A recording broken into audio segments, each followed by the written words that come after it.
Hey, so I've been talking like that for 1 minute and I was on mute. Hey, babe. Awesome. Anyway, welcome back to Thriving Lessons with Dr. G. This is Dr. Grace Kakari, but I go by Dr. G on social media. You are very welcome wherever you are joining us from. You may be joining us from Facebook. We have multiple pages at Thrive with Doc G, at Thriving Generation Africa, and Foster Radio and TV. You may also be joining us from YouTube, where we are streaming onto Thriving Generation with Dr. G, or on LinkedIn or on Twitter at Thrive with Doc G. I am so excited to have you here this week. Let's take a moment to settle in. I'm going to turn around looking at the other platforms, making sure that everything is live, and then we will get started from there. Settle in. When you get here, please say hello. Let us know where you are joining us from and take a moment to share the link with someone. Okay.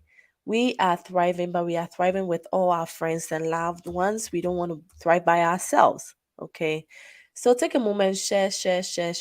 Make sure that people know that we are live and they can join us for today's thriving lesson. You are very, very welcome.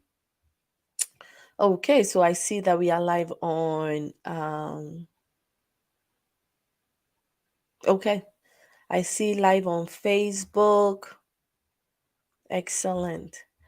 I think everything is looking good. But when you get here, please say hello. That will help me know that we are really streaming live and I'm still not talking on my own. Okay? Let's see. All right. Okay. All right. Let's connect. Let's be friends. Wherever you are joining us from. Please don't judge my voice. Hi, Dr. G. I'm joining live from YouTube. Wonderful. Thanks, Isaac. I hope you can hear me okay. I spent the first 1 minute talking on mute. So if you join and you are not hearing anything, it's just for a second. Everything will be all right. Okay. So we've been going through a holistic wellness series. It's been an exciting experience. We've gone through um, physical wellness, we've gone through environmental wellness, we've gone through social wellness, we've gone through emotional wellness, and today we are going on to look at occupational wellness. Why are we taking time to look at our wellness? We've come to understand that to have a balanced, thriving life, we need to pay attention to several aspects of our lives. So, as thriving friends, instead of just focusing on making money or focusing on making friends or focusing on enjoying our professional lives and thriving there, which we have to, we are going to thrive in all these areas. But we also want to take a moment to focus on all the other aspects of our lives. We are not saying that they will all be perfect. We are not saying that we will be perfect, but we are saying that we will not leave any area of our lives neglected. So that is why we look at our lives holistically and we are taking the next few weeks to explore what holistic wellness is. So we've gone through holistic wellness. What is it? We've gone through physical wellness. We've gone through emotional wellness. Last week we looked at environmental wellness. And then this week we are going on to look at occupational wellness. This is an exciting one. Most of us love to thrive professionally. We want to be known for something. We want to be seen for something. But when you look at occupational wellness, several things, sorry, comes up. You should probably Google and you'll see things like allowing yourself to explore various careers, right? Giving yourself the opportunity to explore in different careers. You will also see things like encourages you to pursue opportunities you enjoy the most. So when you think about occupational wellness, you are thinking about enjoying opportunities that you love, right? Going for things that you enjoy. Also, you see something like doing exactly what you want to do in life. You know that you are thriving in your occupation when you are doing something exactly what you really want to do. I want you to be thinking about these things even as I run through, and then we are going to grade ourselves, okay? If we believe that we are doing well occupationally, all right? How about feeling inspired and challenged at work? Is that how you feel when you get to work every day? Occupational wellness. What is occupational wellness to you? You may also come across something like feeling good at the end of the day about your work accomplishment. Is that familiar to you? Do you feel good at the end of every day? At the end of Monday, you feel like, yeah, I am doing what I really want to do. I'm enjoying what I really love in life. This is it. This is it. I found what I want to do in life, or seeing something like balance between work and leisure. So, occupational wellness will mean different things to different people, no lie about that. But it's the ability to achieve balance between your work and your leisure, it's the ability to do things you enjoy doing, it's the ability to enjoy opportunities that bring you joy, right? So, all the little things that I was sharing with you, thinking about all of them, where would you grade yourself? When we talk about your occupational wellness, where would you say you are now on a scale of 1 to 10? 1 being the least, and then 10 being the highest possible. How are you thriving in your occupation? Don't worry, your boss will not see it. Your boss will not see it. Let's share. What are you thinking when it comes to occupational wellness? Do you think you are balancing between work and leisure? Do you think you are feeling good at the end of the day? At the end of the day, you feel like, yes, I'm doing what I want to do in life. This is fun. Do you feel like you are inspired? At the same time, you are challenged to do more every day in terms of your career? Do you feel like you are doing exactly what life, you were brought on earth to do? Like you found your purpose, or at least you're on your way to finding your purpose? How about encouraging you to pursue opportunity you love the most? How do you feel? So let the numbers flow. If you are new here, whenever you see me turn around, it's because I have another screen right here. So I love to turn from left to right, making sure that I don't miss anything on the other platforms. Yeah, so I do that a lot to just make sure that I stay on track and I don't miss anything from our thriving friends. And then I know Isaac is here, so Isaac can also be on the lookout for me if I miss anything from any of our platforms. So where would you rank yourself? I'm looking at all the links. So let's see. Okay, I see a 5. Okay. If you're watching out from LinkedIn, unfortunately, you will not be seeing the comments from Facebook. I don't know why, but that is how it works. I will apologize in advance and encourage you to please continue posting. I'll try my best to watch from here. Yes, I see 6. Okay. Okay, 6 is good. 6 is good. Anything less than 5 will be worrisome. That is why. But there is no judgment, right? There is no judgment. We are not here to judge anybody. We are here to learn. We are here to thrive. So I'll go on and share some tips with you. I think the main thing that when you look at the statistics out there, many people are struggling when it comes to work-life balance. That was the last point and the most cited point when it comes to balancing your occupational wellness or improving your occupational wellness or thriving occupationally. People are finding what they love to do. People are finding opportunities that are paying well. But the main challenge has been the balance between the work and leisure, the ability to go to work, enjoy it, and at the same time come back home and thrive at home. Please know that there is nothing like a perfect life out there. Please know that there's nothing like a perfect occupational wellness. Maybe yours is perfect. You should probably share with us then. Let's learn. Let's learn. I remember one of my bosses said, if you ever find out how to balance life and family, let me know. And I told him, there is nothing like balancing life and family.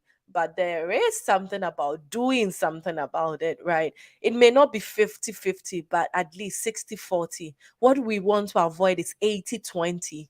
at either side, right? You are thriving at work 80%, and then at home, you are like 20% or 90-10. That is really, you can clearly tell that one area is struggling in your life. So we are not daring for 50-50. 50-50 will be perfect. 50-50 will be perfect. But is that achievable? Yes, definitely. We will work towards that. But at least let our goal be 60-40.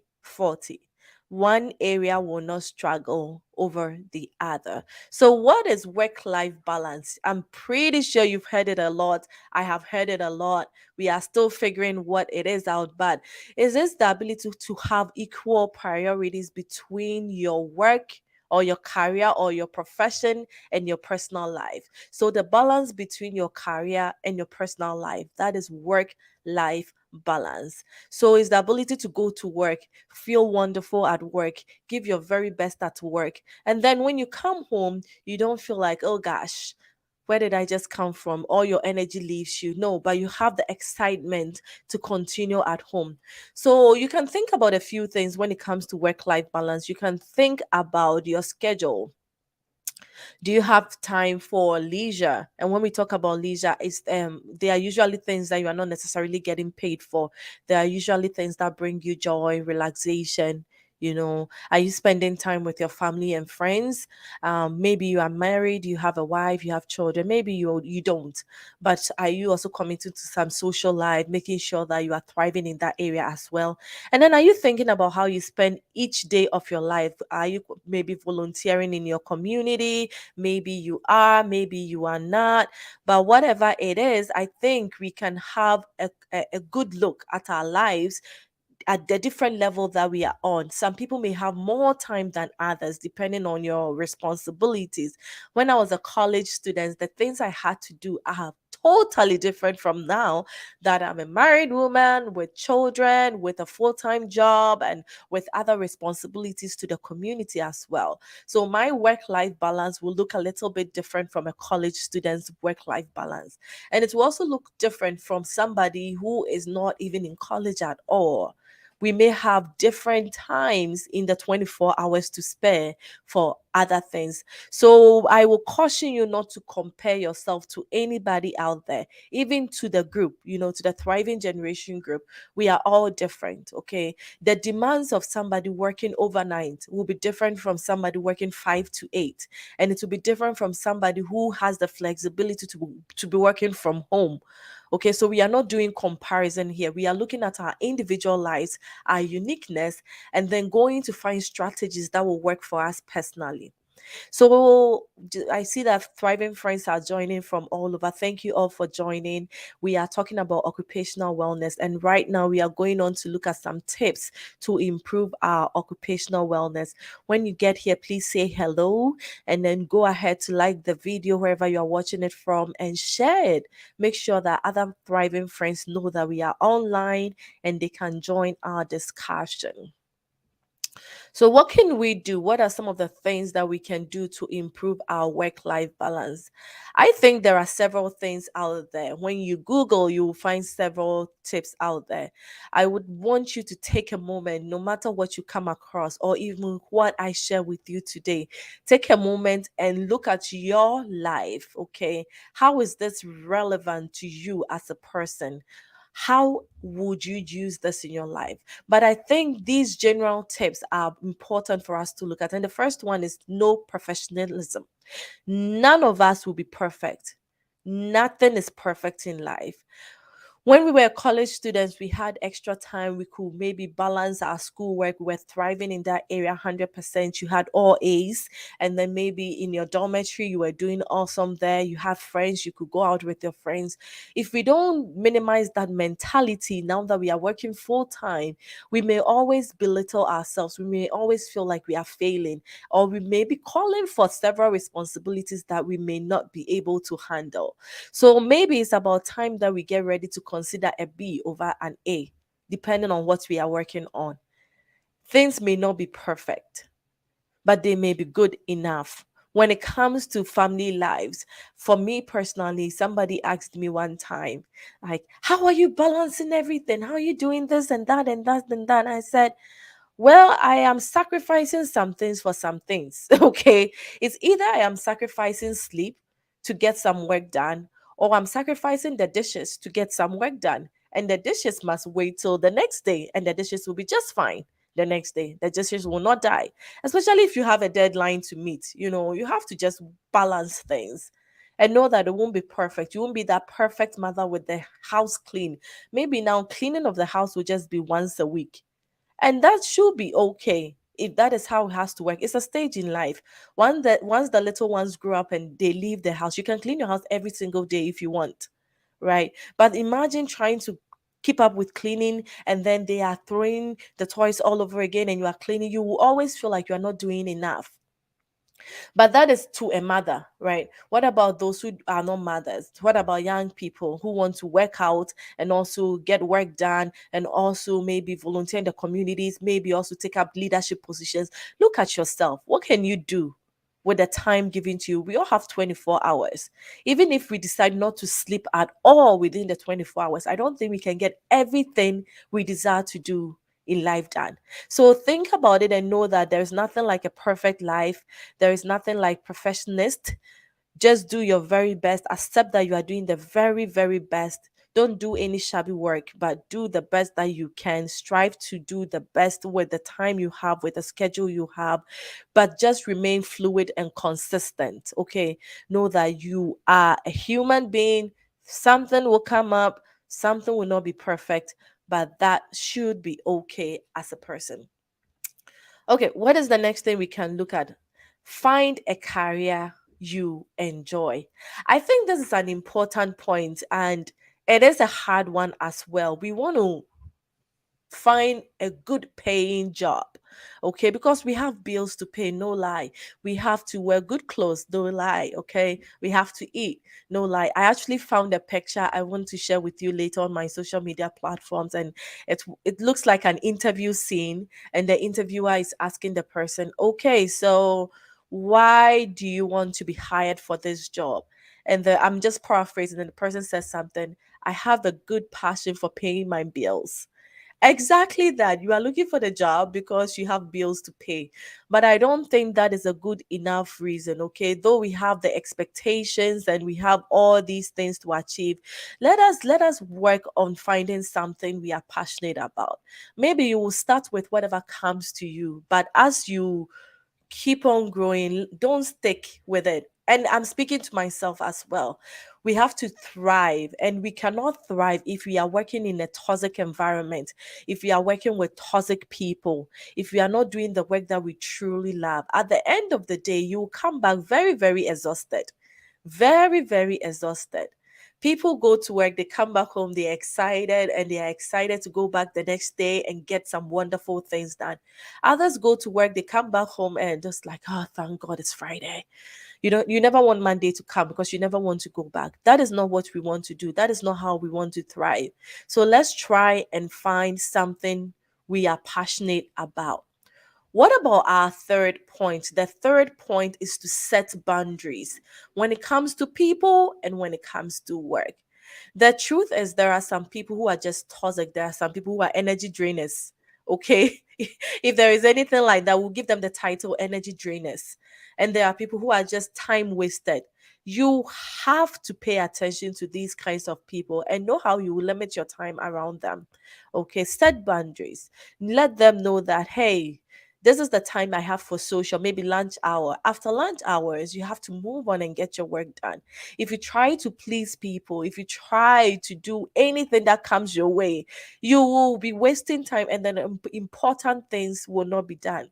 When we go for career development workshops as people in academia, they will usually tell you that look at your contract. Okay, which ones are you being paid for? What is your evaluation based on? So some people are hired to do more research than teaching, and some people are hired to do more teaching and less research. Some people are hired to do only research, and some people are hired to do only teaching. Okay, so look at your contract. What is demanded of you? If you're hired to do 50% research and let's say 30% teaching, and then maybe 20% service, sometimes we dedicate some of the time to service, community work, and university work. But if you end up paying attention to teaching and not to your research, at the end of the day, your contract is what you're going to be graded by. Okay. And then your supervisors are going to say, no, you were paid to do research. That is not what you are doing. In the same way, look at whatever field you are working in. Maybe you are given a quote or a quota or a tax to beat by the end of the year. Is that what you are working on? If you're rather taking the time to socialize with clients, which is not bringing in money, at the end of the year, when you are being appraised, what is going to be the grade, right? Think about it. Different fields use different things. So I'm not sure the evaluation that will be used in your field, but think about it and see if you are using your life appropriately, using your time appropriately, and who are the people around you. Do you need them around you? Can you limit some of the time? What about the kind of work you are doing? Can you limit some of it? It's very important we pay attention to the people and the work we do and set boundaries, set healthy boundaries. It's okay to say no. No, I can't do this right now. No, can you consider this next week? No, I'll talk about this later. All right. The fourth one, we are only going through 5 points. So the fourth one is set weekly achievable goals. We may have the wonderful big dream for the month or for the year. It becomes easier when we break them down into smaller bits, and you can break them down into weekly goals. Okay. So at the end of every week, set new goals. Or if you want to do it in the beginning of the week, it's nicer when you do it at the end of the week so that you can keep track when the new week starts. So some people their week starts on Sunday, others is on Monday. So whenever your week starts, make sure that you have some things written down. If you are going to set boundaries against people and work, you have to know what you are working towards. So if you have your goals, then you can look at it and see that this week this is what I have to achieve and I can work towards this. So once you do that, you know that you can spend time at work, you can spend time at home. You know that you've allotted maybe 3 days in the week to work out, you can do that. You know that you've allotted maybe 3 days in the week to cook home meals, you can do that. You know that if you've allotted one day in the week to go to the park with the kids, you can do that. Or every night you go somewhere, you can do that when you have the goal set and then you stick to them. You can set the goals, but if you don't stick to the goals, it's just something on a paper. It will not work. Stick to the goals and get them done. All right. Oh, we have more Thriving friends joining us. Hi, everybody. Thank you for joining Thriving Lessons with Dr. G. When you get here, do say hello. I want to see you. And when you see me turning, it's because I'm looking at the other platforms on my other screen right by my side to make sure that I don't miss comments and I don't miss things coming from our Thriving friends. But please consider sharing. Okay, make sure that other friends know that we are live and they can join our conversation. All right, so we're looking at some tips to help us improve our occupational wellness, our work-life balance. And the fifth one, the very last one, is not the least, is the last but not the least, and that is to unplug. We are human. No matter what we do, we'll get tired, we'll get exhausted. We don't need to wait to get rich before we take vacations. You can take vacations in your mind. You can take, oh, I'm really serious. You can take a break from work. That's what I mean. It's okay. There is no need to judge yourself. There's no need to feel like you have to keep working to feel relevant. At the end of the day, when you die, you are gone. Okay? You are gone. So take a break to exercise, take a break to take care of your health. It is important to relax. It is important to recharge. You do that for your phones, you do that for your car. At the end of the year, or maybe some people do it every 6 months, every 3 months, you take your car to the service center. They change the oil, they check the batteries, they check the tires, not because the car broke down, but you are servicing the car. You want the car to keep running for weeks, months, years to come. So you take a moment, schedule the appointment, take your car in, and then they check the car, fix what needs to be fixed and what don't needs to be fixed. They tell you, oh, this is good, that is good. Check back in 6 months, or check back in 3 months, or check back in 1 year. If you do that for your car, can you do that for yourself as well? For those of us abroad where we have changes in season, winter and then the summer, at the end of one season, you make sure that you prepare for the other season. So in the winter season, you make sure that your heat is working, they've come to clean the air, they've done this, they've done that. Not because it's broken, but you are not waiting for it to break. Because when it breaks, it becomes more expensive to fix than when you are just servicing. It's the same with the human. It's the same with our body. We don't keep pushing until we break. Then you have to spend the rest of your time in the hospital and then paying bills. Take a break. Take care of yourselves, okay? Let's go for a walk. Let's go for a run. Detox, fast, drink a lot of water. There are several strategies that will work for different people, but it's okay. It's okay to unplug. It's okay to take your time and say that, hey, I deserve this. I deserve this. I was having a conversation with a senior mentor, and the person said, "Oh, you can work a little bit faster and go for tenure track, and that is more like promotion and be promoted faster." And I told her, "No, I want to live long." And then she laughed and laughed and laughed. And my point was that there is already enough pressure on human. Okay, there is no need to put extra pressure on myself to do much more than I need to do just because I want quick promotion. It may work for some people, but look at you. I am a mother of little kids under, age. When I become a mother of teenagers, then I'll choose to do whatever I want to do with my life. Yes, then I can go out at night, I can do things. But look at you. Who are you? What stage of life are you in? What can you afford to do? And what can you not afford to do? Mind your own business in simple terms and take care of you. Take care of yourself. We are not the same. That person suggesting going for a vacation in Florida may be able to afford Florida, but maybe you can just afford a 2 hour trip, a 1 hour trip, maybe a 30 minutes trip, or just going to visit any of your relatives, but knowing that you've taken a break from work, you've taken your leave. I know several people who never take their work leaves. They just keep working and keep working and keep working. Take the leave. It's there for a purpose. Even the organizations know that leaves are important for employees. It's not a lot, maybe a few weeks in a year. Take it. Take it and just go and sit home and drink Coke and Fanta. That's okay. That is okay. And drink water too and exercise. Don't say that I said sugar, sugar. You eat a little bit sugar and then you exercise, drain it off. You don't need so much of it. But anyway, thank you, thriving friends. What is the time? We are on our 28th minute. Hi, Jillian. Jillian is my awesome sister in law. Okay. Do you have a sister in law? I have one. Thank you for joining, Jillian. And other thriving friends are online. Please share the video, like the video. Make sure that we have people joining us. Make sure that they know we are live. We are wrapping up. We are wrapping up. We've been talking about occupational wellness. We've been talking about how we can improve our occupational wellness by looking at work life balance. And then we said that work life balance demands paying attention to both your career and personal life. And then we've gone through some points to help us build or improve our work life balance. One thing is to avoid any conception that we need to be perfect. We don't need to be perfect. We have to do our very best every day. The second one is to find something we are passionate about, to find a career that we love, a career that we enjoy, and then we can do it and do it well. And then the third thing is we are going to set boundaries. We are going to make sure that toxic people are not around us. If there are people we can't avoid, we will make sure that we limit the time there. And also, we are going to make sure that we pay attention to work that is important to us and to our family.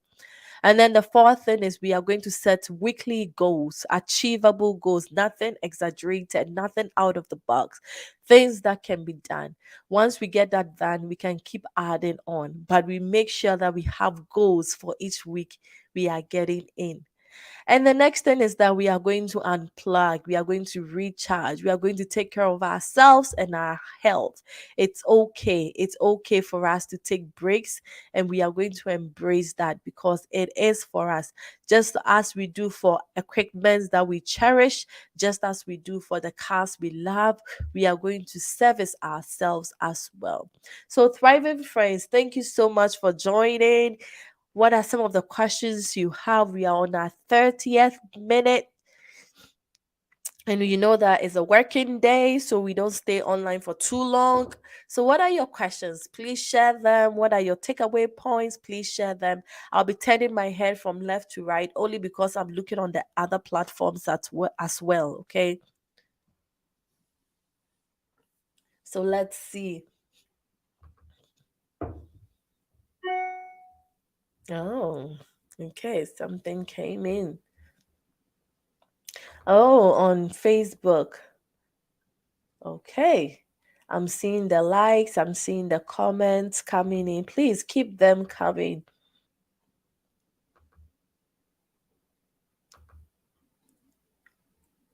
That is awesome. That is awesome. So I appreciate you all. You know, I do. And I wish you all the very best. I want us all to thrive. I think we need to thrive and we need to live well.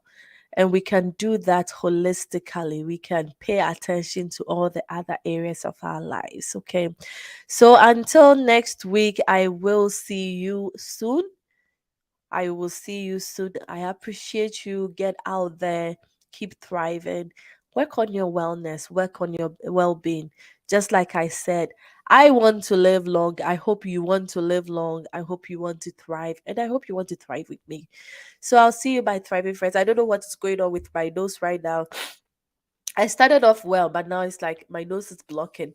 So it means that's a good time to get offline. Okay. I wish you all the very best. Please take good care of yourself. Go on and keep thriving. And I'll see you next week. Bye, friends.